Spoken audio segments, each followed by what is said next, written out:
Bismillahirrahmanirrahim. Assalamualaikum warahmatullahi wabarakatuh. Perkenalkan, kami dari kelompok 1 akan mempresentasikan atau men-share materi tentang sel. Dengan saya, Agus Setiawan, dan rekan saya Ananda Indah dan Winda Nurahayuni. Oke, langsung saja kita masuk yang pertama yaitu, apa sih yang dimaksud dengan sel itu? Nah, sel merupakan unit terkecil dari makhluk hidup secara struktural dan fungsional, serta tidak dapat dibagi lagi menjadi bagian yang lebih kecil.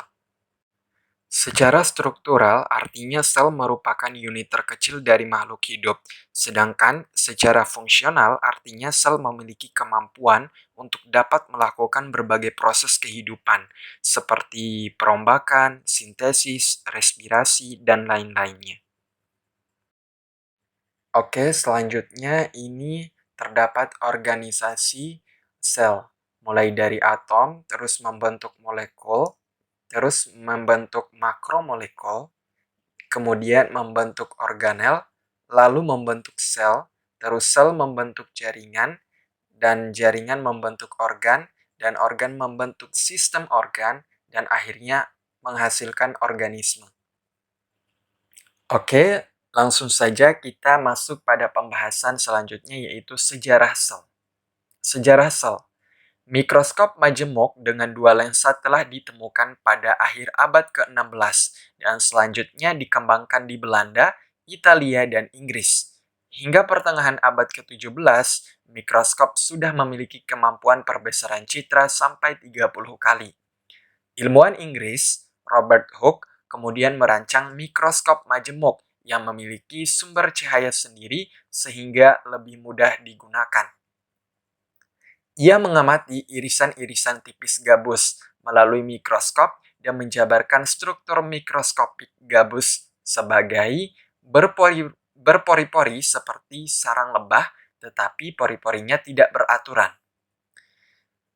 Hooke menyebutkan pori-pori itu sebagai cells karena mirip dengan sel atau bilik kecil di dalam biara atau penjara.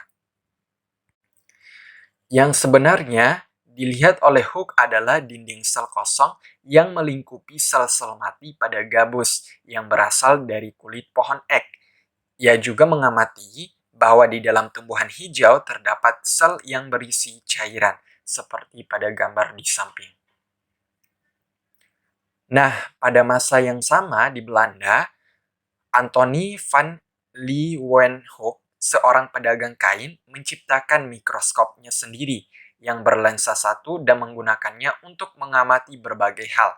Ia berhasil melihat sel darah merah, spermatozoid, khamir bersel tunggal, protozoa, dan bahkan bakteri. Pada tahun 1673, ia mulai mengirimkan surat yang merinci kegiatannya kepada Royal Society, perkumpulan ilmiah Inggris, yang lalu menerbitkannya. Pada salah satu suratnya, Leeuwenhoek menggambarkan sesuatu yang bergerak-gerak di dalam air liur yang diamatinya di bawah mikroskop.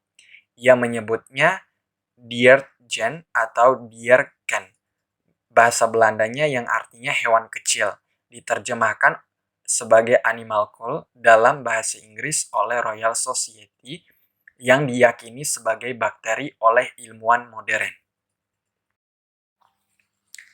Oke, selanjutnya yaitu pada tahun 1675 sampai 1679, ilmuwan Italia Marcello Malpighi menjabarkan unit penyusun tumbuhan yang ia sebut atricle atau kantong kecil. Menurut pengamatannya, setiap rongga tersebut berisi cairan dan dikelilingi oleh dinding yang kokoh. Nehemiah Grew dari Inggris juga menjabarkan sel tumbuhan dalam tulisannya yang diterbitkan pada tahun 1682, dan ia berhasil mengamati banyak struktur hijau kecil di dalam sel-sel daun tumbuhan, yaitu kloroplas. Oke, selanjutnya yaitu Jacob Schleiden pada tahun 1804 sampai 1881 dan Theodor Schwann pada tahun 1810 sampai 1882, pada waktu bersamaan mengamati sel dari hewan dan tumbuhan. Penelitian keduanya menghasilkan kesimpulan yang sama bahwa semua makhluk hidup tersusun atas unit struktural terkecil yang disebut dengan sel. Keduanya menemukan pula bahwa ada makhluk hidup yang hanya tersusun dari satu sel, namun ada juga yang tersusun dari banyak sel. Oke, selanjutnya yaitu pada tahun 1812, Robert Brown. Nah, Robert Brown adalah seorang ilmuwan dari Skotlandia yang meneliti struktur sel pada tanaman anggrek. Brown menemukan adanya suatu benda kecil dalam sel yang sangat penting. Benda tersebut adalah inti sel atau yang biasa kita kenal dengan sebutan nukleus. Nah, selanjutnya pada tahun 1821 sampai 1902, Rudolf Virchow memecahkan teka-teki teori sel dari Jacob Schleiden dan Theodor Schwann, bahwa semua sel berasal dari sel-sel yang terlebih dahulu ada. Virchow menemukan bahwa sel merupakan pusat pertumbuhan dan perkembangan dari tubuh.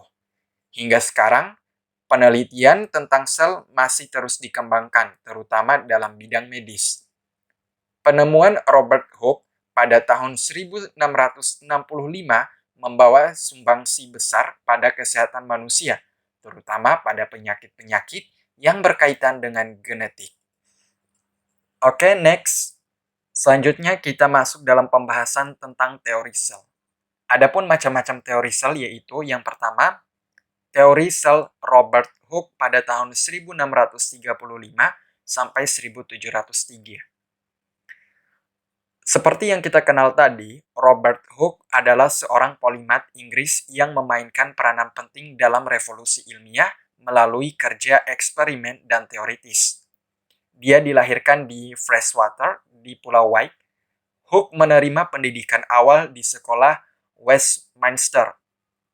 Pada tahun 1653, Hooke mendapatkan tempat di Christ Church, Oxford. Di sana, ia bertemu dengan Robert Boyle dan mendapatkan pekerjaan sebagai asistennya. Sejarah penemuan sel pada tahun 1665, yaitu pada umur 30 tahun. Robert Hooke mengamati sayatan gabus dari batang Quercus subur menggunakan mikroskop. Ia menemukan adanya ruang-ruang kosong yang dibatasi dinding tebal dalam pengamatannya. Robert Hooke menyebutkan ruang-ruang kosong tersebut dengan istilah clulae, artinya sel. Sel yang ditemukan Robert Hooke merupakan sel-sel gabus yang telah mati. Sejak penemuan itu, beberapa ilmuwan berlomba untuk mengetahui lebih banyak tentang sel. Oke, selanjutnya yang kedua adalah teori sel Anthony van Leeuwenhoek pada tahun 1632 sampai 1723. Anthony van Leeuwenhoek atau Anthony Philips van Leeuwenhoek adalah ilmuwan Belanda yang berasal dari Delft. Ia disebut sebagai bapak biologi dan dianggap sebagai mikrobiolog pertama. Ia terlahir sebagai putra pembuat keranjang. Ia terkenal atas pengembangan mikroskop dan kontribusinya terhadap didirikannya mikrobiologi. Ia adalah orang pertama yang mengamati dan mendeskripsikan organisme bersel satu. Leeuwenhoek merancang sebuah mikroskop kecil berlensa tunggal. Mikroskop itu digunakan untuk mengamati air rendaman jerami. Ia menemukan organisme yang bergerak-gerak di dalam air, yang kemudian disebut bakteri. Anthony van Leeuwenhoek merupakan orang pertama yang menemukan sel hidup. Yang ketiga yaitu teori sel Robert Brown pada tahun 1773 sampai 1858. Robert Brown adalah botanis Skotlandia yang memberikan sumbangsi penting terhadap botani melalui penemuan inti sel dan aliran sitoplasma. Peningkatan pada desain lensa terjadi dan membawa sel menjadi lebih dapat terfokus diamati. Robert Brown mengamati adanya titik buram yang selalu ada pada sel telur, sel polen atau serbuk sari, sel dari jaringan anggrek yang sedang tumbuh. Brown mengamati struktur sel pada jaringan tanaman anggrek dan melihat benda kecil yang terapung-apung dalam sel yang kemudian diberi nama inti sel atau nukleus. Berdasarkan analisanya, diketahui bahwa inti sel selalu terdapat dalam sel hidup dan kehadiran inti sel itu sangat penting, yaitu untuk mengatur segala proses yang terjadi dalam sel. Oke, selanjutnya yaitu yang keempat, teori sel Matthias Claydon pada tahun 1804 sampai 1881. Claydon adalah seorang ahli botani Jerman dan pendiri teori sel bersama dengan Theodor Schwann dan Rudolf Virchow. Claydon lahir di Hamburg dan dididik di Heidelberg sebagai botanis. Claydon mengadakan penelitian terhadap tumbuhan. Setelah mengamati tubuh tumbuhan, ia menemukan bahwa banyak sel dalam tubuh tumbuhan. Akhirnya ia menyimpulkan bahwa satuan terkecil dari tumbuhan adalah sel. Selain itu, dia juga berpendapat bahwa nukleus dan perkembangan sel erat hubungannya. Berdasarkan hasil penelitiannya, Claydon menyimpulkan bahwa masing-masing sel tanaman mengarah ke suatu kehidupan ganda. Satu tergantung pada kehidupannya sendiri dan yang lain sebagai bagian integral tanaman. Oke, selanjutnya yang kelima terdapat teori sel Theodor Schwann pada tahun 1810 sampai 1882. Schwann adalah seorang ahli fisiologi dan ahli zoologi Jerman. Banyak kontribusi untuk biologi mencakup pengembangan teori sel. Penemuan sel Schwann dalam sistem saraf perifer, penemuan dan studi pepsin, penemuan sifat organik ragi, dan penemuan metabolisme panjang. Schwann melakukan penelitian terhadap hewan. Ternyata dalam pengamatannya tersebut, ia melihat bahwa tubuh hewan juga tersusun dari banyak sel. Selanjutnya, ia menyimpulkan bahwa satuan terkecil dari tubuh hewan adalah sel. Dari penelitian tersebut, dia menyimpulkan bahwa sel merupakan unit terkecil penyusun makhluk hidup. Oke, selanjutnya yang keenam, teori sel Max Schulze pada tahun 1825 sampai 1874. Schulze lahir di Freiburg di Breisgau, Baden. Ia belajar kedokteran di Greifswald dan Berlin dan diangkat sebagai profesor luar biasa di Halle pada tahun 1854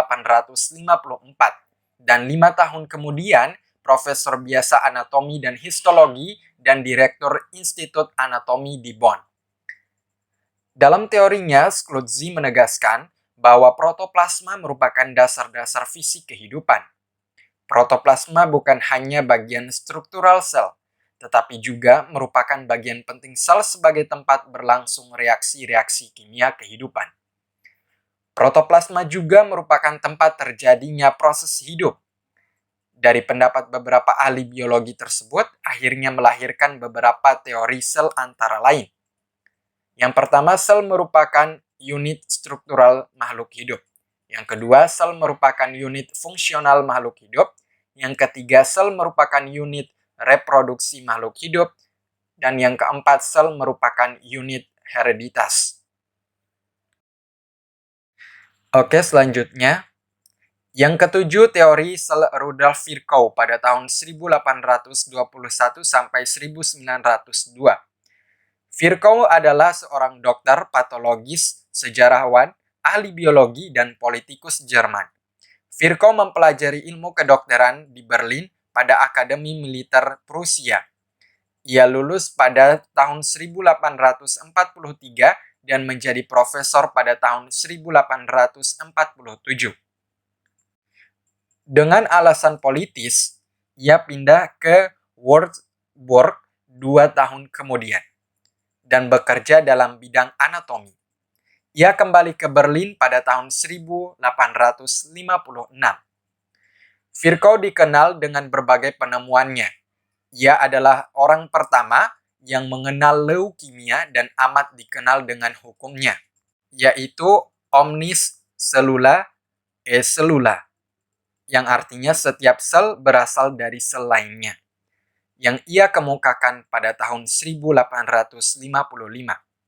Hukum ini berdasarkan penemuannya bahwa bukan seluruh organisme, melainkan kelompok sel tertentu yang dalam keadaan tak sehat. Selain itu, Rudolf Virchow mengemukakan sel sebagai unit pertumbuhan terkecil makhluk hidup. Sel sebagai penyusun terkecil makhluk hidup, selain menjalankan suatu fungsi kehidupan juga mengalami pertumbuhan. Sel dapat mengalami perpanjangan ukuran maupun perbesaran volume sel. Oke, yang kedelapan yaitu teori sel Johannes Purkinje pada tahun 1787 sampai 1869. Johannes adalah seorang ahli anatomi dan ahli fal atau fisiologi berkebangsaan Ceko. Johannes dilahirkan di Liebowitz, Bohemia pada tahun 1819. Ia selesai mengenyam pendidikan kedokteran di Universitas Praha. Di universitas ini, kelak ia ditunjuk menjadi profesor ilmu fal setelah menyelesaikan disertasi doktoralnya. Penemuannya yang sangat terkenal adalah sel Purkinje, sebuah sel saraf besar yang memiliki banyak cabang dendrit. Sel ini dapat ditemukan di otak kecil. Selain itu, dia adalah orang pertama yang mengajukan istilah protoplasma untuk menamai bahan embrional sel telur. Oke, yang kesembilan adalah teori sel Felix Dujardin pada tahun 1802 sampai 1860. Dia adalah seorang ahli biologi Prancis lahir di Tours. Ia diingat untuk penelitian tentang protozoa dan invertebrata lainnya. Pada tahun 1840, ia diangkat sebagai profesor geologi dan mineralogi di Universitas Toulouse. Dan selama tahun berikutnya adalah seorang profesor zoologi dan botani di Rennes. Kemudian dalam karirnya, ia menjadi anggota Akademi des Prancis ilmu mengenai latar belakang pendidikan. Dujardin dikenal karena karyanya dengan kehidupan binatang mikroskopis. Dan pada tahun 1834 mengusulkan bahwa kelompok baru organisme bersel satu disebut rhizopoda, yaitu akar kaki. Nama itu kemudian diubah menjadi protozoa. Selain itu, dalam Foraminifera ternyata dia menemukan sebuah kehidupan formless, substansi yang dinamakan Cercode, yang kemudian diganti oleh protoplasma oleh Hugo van Mol. Protoplasma itulah yang dia anggap bagian terpenting dalam sel. Oke, yang terakhir, ke-10 teori sel Henry Dut Rochhead pada tahun 1776 sampai 1847. Dia adalah seorang dokter ahli botani Prancis dan fisiologi. Dut Rochhead lahir di Poitou pada tahun 1799. Ia memasuki laut militer di Rochefort, tapi segera meninggalkannya untuk bergabung dengan tentara Vendéan. Pada tahun 1802, ia mulai studi kedokteran di Paris, dan ia kemudian ditunjuk dokter kepala rumah sakit di Burgos. Henry Dut Rochhead membuat hubungan antara sel-sel tumbuhan dan sel hewan eksplisit. Dan dia mengusulkan bahwa sel bukan hanya unit struktural, tetapi juga fisiologis. Henry Dut Rochhead juga mengemukakan seluruh jaringan organik adalah sel bulat kecil yang disatukan oleh kekuatan adesif sederhana. Dengan demikian, jaringan adalah kumpulan sel yang mengalami modifikasi. Oke, selanjutnya kita masuk pembahasan tipe-tipe sel. Sel dibedakan menjadi dua tipe, yaitu sel eukariotik dan prokariotik. Tipe sel eukariotik merupakan sel yang memiliki inti sel atau yang lebih dikenal dengan nukleus. Sementara sel prokariotik dikenal sebagai sel yang tidak memiliki nukleus. Kedua sel tersebut masih terbagi lagi sesuai karakteristiknya. Nah, untuk karakteristiknya akan dijelaskan oleh rekan saya, Ananda Indah. Kepada Ananda Indah, dipersilahkan. Ya, terima kasih untuk Agus. Selanjutnya saya akan menjelaskan mengenai perbedaan sel prokariotik dan ekariotik. Di sel prokariotik itu dia tidak memiliki membran inti, yang artinya materi genetik tersebar pada sitoplasma sel. Sedangkan di sel ekariotik dia memiliki membran inti, yang artinya materi genetik berada di inti sel. Yang kedua, di sel prokariotik itu dia tidak memiliki sistem endomembran atau organelnya tidak memiliki membran. Sedangkan sel ekariotik itu dia memiliki sistem endomembran atau organel yang bermembran. Nah, yang terakhir di prokariotik itu dia hanya terdapat pada kingdom Archaebacteria dan Eubacteria, sedangkan di sel eukariotik itu dia terdapat pada kingdom Protista, fungi, plantea, dan animalia. Oke, kita lanjut pada karakteristik sel eukariotik yang tidak dimiliki oleh sel prokariotik. Yang pertama itu pembelahan sel pada saat membentuk nukleus dan sitoplasma itu dipisahkan oleh selubung nuklear yang mengandung struktur pori kompleks. Yang kedua, kompleks kromosom tersusun oleh DNA dan gabungan protein yang mampu memadat menjadi struktur mitotik. Yang ketiga, mempunyai kelompok organel membran sitoplasmik termasuk RE, badan Golgi, lisosom, ensosom, peoksisom, dan glioksisom. Lalu yang keempat, mempunyai organel sitoplasmik yang khusus untuk respirasi aerob, mitokondria, dan untuk fotosintesis di kloroplas. Lalu mempunyai sistem sitoskelet yang kompleks termasuk mikrofilamen, filamen intermedia, dan mikrotubul. Mempunyai flagel dan silia. Mampu memasukkan cairan atau partikel melalui penyelubungan berupa vesikel membran, plasma, endositos, dan fagositosis. Lalu ada dinding sel mengandung selulosa pada tumbuhan. Pembelahan sel melibatkan peranan mikrotubula sebagai gelendong mitotik pada pemisahan kromosom. Dan yang terakhir, terdapat 2 kopian gen per sel atau diploid, masing-masing berasal dari induk ya. Reproduksi seksual membutuhkan meiosis dan fertilisasi. Nah, kalau tadi kita sudah melihat karakteristik sel eukariotik yang tidak dimiliki sel prokariotik, ternyata ada persamaannya nih antara kedua sel tersebut, yaitu pertama susunan membran plasmanya sama, informasi genetik yang dikode DNA menggunakan kode genetik atau kodon, lalu mekanisme transkripsi dan translasi informasi genetiknya sama, termasuk ribosomnya. Yang keempat, terdapat pemisahan jalur metabolisme, misalnya glikolisis dan TCA. Lalu aparatus sama untuk konversi energi kimia seperti ATP pada prokariotik terdapat di membran plasma dan pada eukariotik itu dia terdapat di membran mitokondria. Lalu mekanisme fotosintesisnya sama, misalnya antara Cyanobacteria dan tumbuhan hijau daun. Lalu mekanisme sama untuk sintesis dan penyelipan atau penambahan protein membran. Dan terakhir, proteasom atau struktur protein digestinya itu sama susunannya. Selanjutnya kita masuk pada sel hewan dan sel tumbuhan. Nah, sel hewan dan sel tumbuhan ini termasuk sel eukariotik ya teman-teman. Ternyata sel hewan dan sel tumbuhan juga punya persamaan dan perbedaan. Nah, persamaannya itu kedua sel ini sama-sama memiliki membran plasma, nukleus, sitoplasma, RE, mitokondria, ribosom, dan badan Golgi. Sedangkan bisa kita lihat perbedaan dalam tabel di mana sel hewan tidak punya dinding sel, sedangkan sel tumbuhan punya. Kloroplas pun sel hewan tidak punya, sel tumbuhan punya. Vakuola sel hewan tidak punya kecuali hewan uniseluler, sel tumbuhan punya. Sentriol dan sentrosom sel hewan punya, sedangkan sel tumbuhan itu tidak punya kecuali tumbuhan tingkat rendah. Tonoplas dan plasmodesmata sel hewan tidak punya, sedangkan sel hewan punya. Nah, kita masuk dalam komposisi penyusun sel. Senyawa komposisi sel itu dibagi dua, yaitu ada senyawa organik dan anorganik. Mungkin teman-teman di SMP, di SMA diajarkan untuk menghafal dengan kapalan GGM nih. Nah, kapalan GGM itu terdiri dari karbohidrat, protein, air, lipid, asam nukleat, gas, dan garam mineral. K-nya itu untuk karbohidrat. Karbohidrat ini adalah senyawa organik penyusun sel yang tersusun atas karbon, hidrogen, dan oksigen. Nah, karbohidrat itu merupakan sumber energi dan komponen penting pada dinding sel. Karbohidrat pada dinding sel itu berupa oligosakarida dan polisakarida yang bisa berikatan dengan protein dan lipid atau lemak, membentuk glikoprotein dan glikolipid. Nah, karbohidrat juga berfungsi sebagai bahan baku proses respirasi sel.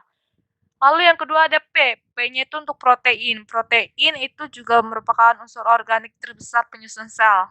Nah, protein tersusun atas asam amino, unsur C, H, N, O, P, dan S. Lalu protein yang menyusun sel dapat dibedakan menjadi dua jenis. Ada protein struktural yang berperan dalam pembentukan struktur sel dan ada protein fungsional yang berperan dalam pengaturan sel, misalnya enzim dan hormon. Lalu ada air. A merupakan komponen utama dalam protoplasma yang jumlahnya itu 50-95%. Fungsinya itu sebagai media reaksi kimia dalam sel dan sebagai bahan baku hidrolisis dalam transportasi zat. Lalu ada lemak atau lipid. Nah, lemak atau lipid ini juga merupakan senyawa organik penyusun sel ya, teman-teman. Lemak Lemak itu tersusun atas karbon, hidrogen, dan oksigen. Dalam sel itu terdapat banyak lemak atau lipid penting, contohnya fosfolipid, glikolipid, dan steroid. Dan yang paling banyak itu adalah fosfolipid. Nah, fungsi lipid dapat membentuk membran plasma bersama dengan protein dan karbohidrat dan sebagai sumber energi cadangan bagi sel. Lalu ada AN. AN ini untuk asam nukleat. Dalam sebuah sel ini, asam nukleat tersusun oleh nukleotida. Nah, ternyata asam nukleat itu bisa kita lihat terdiri dari DNA dan RNA. Asam nukleat sendiri berperan dalam mengatur perwarisan sifat dan sintesis protein. Lalu ada GGM, gas dan garam mineral. Gas yang terlibat dalam aktivitas sel itu ada 3. Itu ada oksigen yang diperlukan untuk respirasi sel, karbon dioksida yang merupakan hasil samping respirasi sel dan fermentasi sel. Tapi kalau tumbuhan itu karbon dioksida digunakan sebagai fotosintesis, lalu ada gas amoniak yang merupakan zat sisa hasil pemecahan protein. Dan terakhir ada garam mineral. Garam mineral ini mengalami ionisasi dalam protoplasma, membentuk ion berupa kation dan anion. Nah, ion-ion ini nanti akan berfungsi untuk mempertahankan tekanan osmotik dan menjaga keseimbangan asam basa dalam sel. Contohnya ada NaCl dan MgCl. Presentasi selanjutnya akan dijelaskan oleh teman saya Winda. Kepada Winda dipersilakan. Baik, terima kasih kepada Nanda. Nah, di sini saya akan menjelaskan struktur utama dari sebuah sel. Nah, struktur utamanya itu memiliki tiga bagian, membran sel, yang kedua sitoplasma, dan yang ketiga organel sel. Nah, untuk membran akan dibahas bersamaan dengan organel sel. Nah, kita akan berlanjut ke sitoplasma.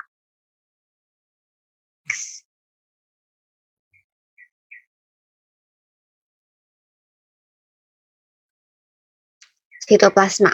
Nah, sitoplasma ini merupakan cairan di dalam sel, tempat di mana organel-organel sel berada. Komponen utama penyusun sitoplasma itu sendiri yaitu yang pertama ada cairan seperti gel, bisa disebut sitosol, yang kedua ada substansi sitoplasma, yang ketiga organel-organel sel, kerangka sel atau kita sebut sitoskeleton yang tersusun dari 3 jenis rambut, mikrofilamen, mikrotubulus, dan filamen intermediate. Next. Nah, pada organel sel kita akan membahas secara umum baik pada sel prokaryotik maupun eukaryotik. Nah, kita lihat strukturnya apa saja. Kemudian kita akan lanjut dengan penjabaran fungsinya. Di sini ada membran sel sampai dengan kloroplas. Bisa teman-teman baca. Next. Pertama, membran sel. Membran sel ini tersusun dari fosfolipid bilayer. Nah, membran sel ini merupakan bagian terluar dari sel dan memiliki bagian protein di sela-sela lapisan lipidnya. Dan fungsinya sendiri sebagai pelindung cairan sel, pengatur pertukaran zat dari dalam dan kemudian protein membran juga berperan dalam transfer zat. Protein membran bertindak sebagai katalis atau enzim. Protein sebagai pengait dengan sitoskeleton dan matriks ekstraseluler. Kemudian ada membran menjadi penciri atau identitas suatu sel. Next. Pada sel dinding atau dinding sel, umumnya itu dinding sel ini tersusun dari selulosa, hemiselulosa, dan glikoprotein. Nah, pada dinding sel tumbuhan, umumnya itu memiliki ketebalan 0,1 sampai dengan beberapa Nah, struktur dinding sel pada setiap tumbuhan itu bervariasi dan atau berbeda-beda di setiap spesiesnya. Terdapat dinding sel primer dan sekunder. Dinding sel tumbuhan itu dominan, kaku, dan kuat. Untuk fungsinya sendiri untuk menjaga dan melindungi struktur sel tumbuhan. Nah, pada bakteri juga punya dinding sel. Ada beberapa bakteri, namun strukturnya pada beberapa berbeda dengan beberapa tumbuhan. Nah, pada bakteri dinding selnya berupa peptidoglikan. Next. Kemudian ada nukleus. Nukleus ini memiliki struktur yaitu nukleus dibatasi dengan 2 lapisan inti. Nah, juga terdapat pori-pori inti, terdapat nukleolus, plasma inti, dan kromatin. Nah, bentuknya ini sepadan dengan bentuk selnya. Untuk fungsinya sendiri yaitu untuk mengatur seluruh aktivitas seluler, kemudian replikasi dan transkripsi DNA, dan yang terakhir ada penyimpanan materi genetika DNA. Nah, penyimpanan materi genetika berupa DNA ini perlu dicatat pada terdapat juga nukleotid. Kemudian selanjutnya ada ribosom. Nah, penyusun ribosom ini berupa protein sebanyak 35% dan rRNA sebanyak 65%. Terdiri dari subunit besar dan kecil dengan ukuran berbeda-beda baik eukariot itu sendiri maupun prokariotnya. Nah, untuk fungsinya sendiri untuk mensintesis protein dalam proses translasi. Dan perlu dicatat, ribosom ini ditemukan bebas dalam sitoplasma dan terikat pada RE kasar. Stroma pada kloroplas berarti pada tumbuhan ya, dan matriks mitokondria. Kemudian next, ada retikulum endoplasma atau biasa kita sebut dengan RE. RE ini tersusun dari jaringan-jaringan atau kantong-kantong membran dalam sitoplasma. Nah, terdapat 2 jenis RE, yaitu RE kasar dan RE halus. RE kasar ini yang memiliki bintik-bintik. Nah, bintik-bintik itu yaitu adalah ribosom, dan RE halus ini merupakan yang tidak memiliki ribosom. Nah, fungsinya sendiri RE kasar itu untuk tempat pelipatan produk protein yang dihasilkan oleh ribosom dan sintesis membran. Sedangkan RE halus berperan saat proses penetralisiran racun, sintesis lemak, dan penyerapan kalsium untuk kontraksi sel otot. Next. Ada lisosom. Nah, lisosom ini memiliki struktur berupa gelembung yang dibentuk oleh RE dan ditransfer ke badan Golgi. Memiliki membran berupa lipid bilayer, terdapat enzim-enzim yang bekerja pada proses hidrolisis makromolekul, dan cairan dalam lisosom ini sangat asam. Fungsinya itu sendiri untuk memecah makromolekul menjadi monomer-monomernya. Berperan dalam perombakan sel yang mati.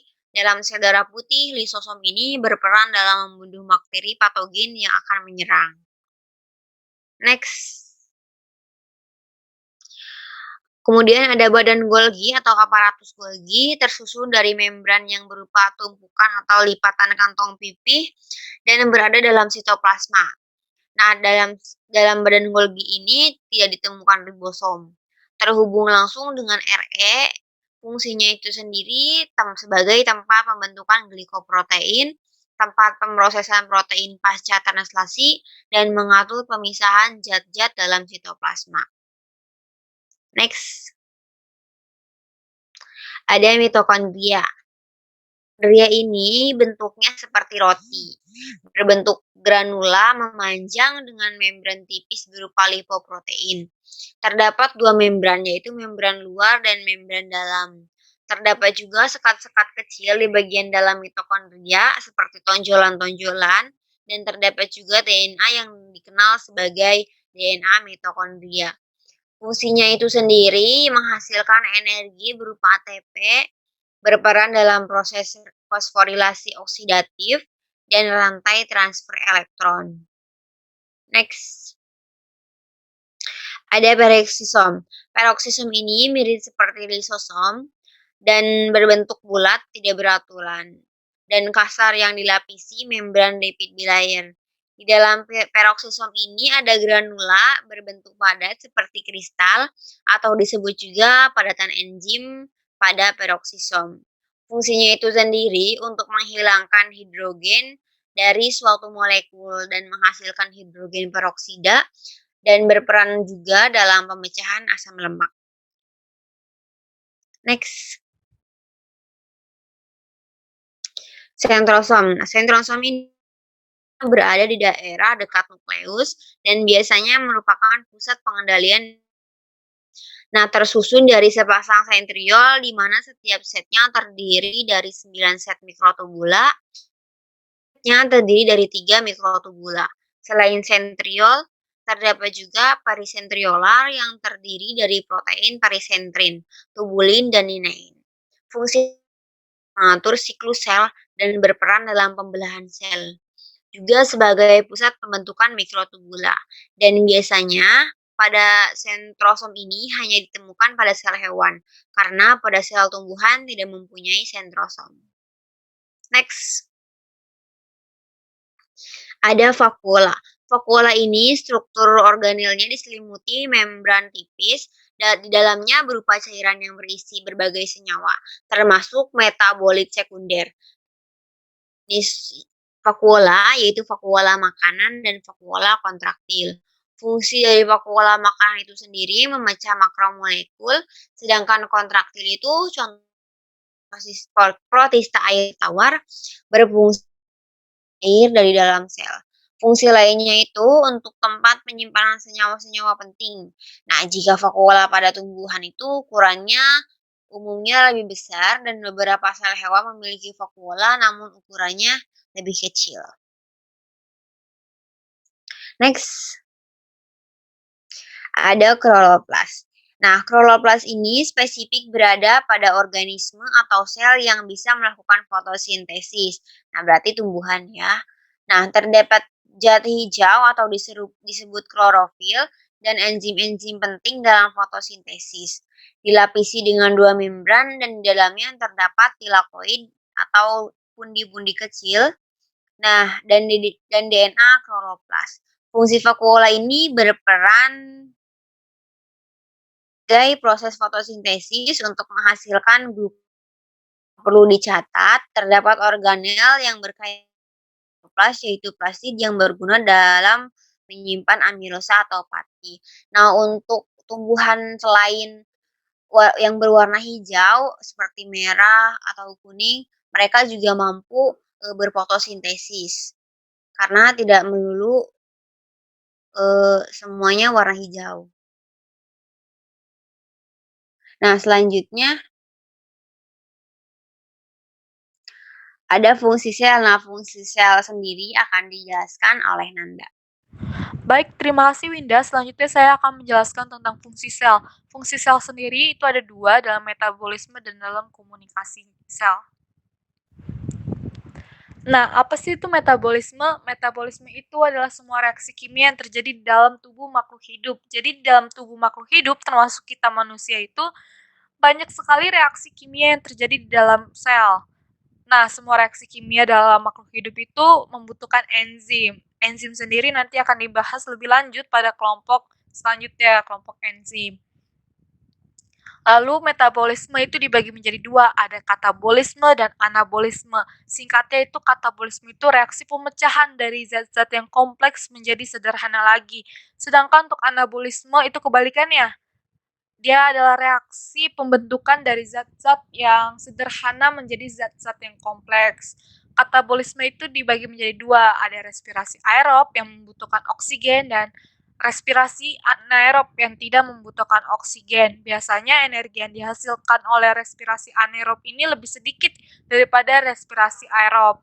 Nah, dalam respirasi aerob itu berlangsung 4 tahap, yaitu glikolisis yang terjadi di sitoplasma, dekarboksilasi oksidatif, dan siklus Krebs yang terjadi di matriks mitokondria, dan terakhir ada transport elektron yang terjadi di krista mitokondria. Untuk anabolisme sendiri itu contohnya ada fotosintesis dan kemosintesis. Fungsi sel yang kedua itu ada komunikasi sel. Nah, komunikasi sel itu adalah kemampuan sel dalam menerima dan mengirimkan sinyal dari dan kepada sel lain, menentukan interaksi antar organisme uniseluler, serta mengatur fungsi dan perkembangan tubuh organisme multiseluler. Berikut adalah daftar buku dan jurnal yang kami pakai untuk menyusun presentasi kami hari ini. Terima kasih teman-teman, sekian dari kelompok 1, kurang lebihnya mohon maaf. Jangan lupa untuk di komen, di like, dan di subscribe channel ini. Terima kasih.